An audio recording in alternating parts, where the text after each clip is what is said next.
Sir మేము ఇది start చేసినప్పుడు చాలా చిన్నదండి. ఒక శ్రీరెడ్డి ఉంది, శ్రీరెడ్డి తర్వాత అపూర్వ వచ్చింది. మేము ఇలా వచ్చేసాం, ఏమవుతుందో అని మేము భయపడుతున్న తరుణంలో ఇవాళ ఇంతమంది మాకు మేమున్నామమ్మా మీకు మద్దతు అని రావడం అనేది చాలా చాలా మేము మీకు ధన్యవాదాలు ఎలా చెప్పాలో మాకు తెలియట్లేదు సార్.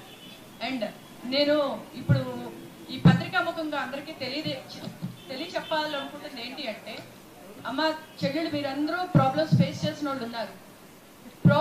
మీ ప్రాబ్లం మీరు చెప్పడం తప్పు కాదు. కాకపోతే నిన్న ప్రెస్ కాన్ఫరెన్స్లో మీరందరూ మాట్లాడారా, మీరు మాట్లాడిన వాటిల్లో అంటే మీ ఫ్రస్ట్రేషనో మీ ఆవేశమో మీ ఉక్రోషమో ఏదో ఒకటి మీరు మాట్లాడేశారు.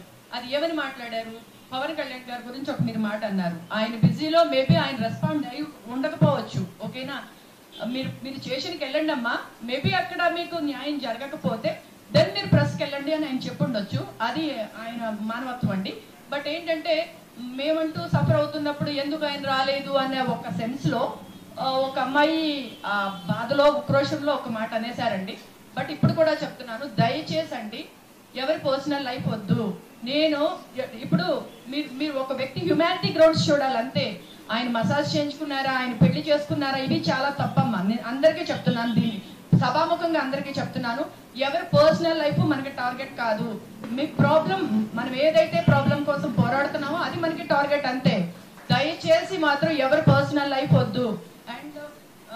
అండ్ నిన్న మా పిల్లలు తెలియక అలా మాట్లాడి మిమ్మల్ని హర్ట్ చేసి ఉంటే సార్, పవన్ సార్, మా పిల్లల తరపున నేను సారీ చెప్తున్నాను సార్.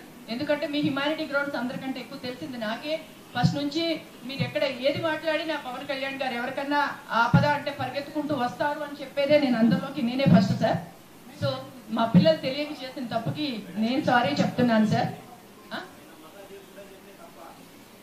అంటే కాదండి, మసాజ్ చేస్తే ఆయనకి తప్పు అనట్లేదు నేనంటే, అదే చెప్తున్నానండి నేను. ఇప్పుడు మీకు చెప్పేది అర్థమవుతుందా? ఇప్పుడు ఏమంటున్నారండి? కాదు ఏమంటున్నారండి?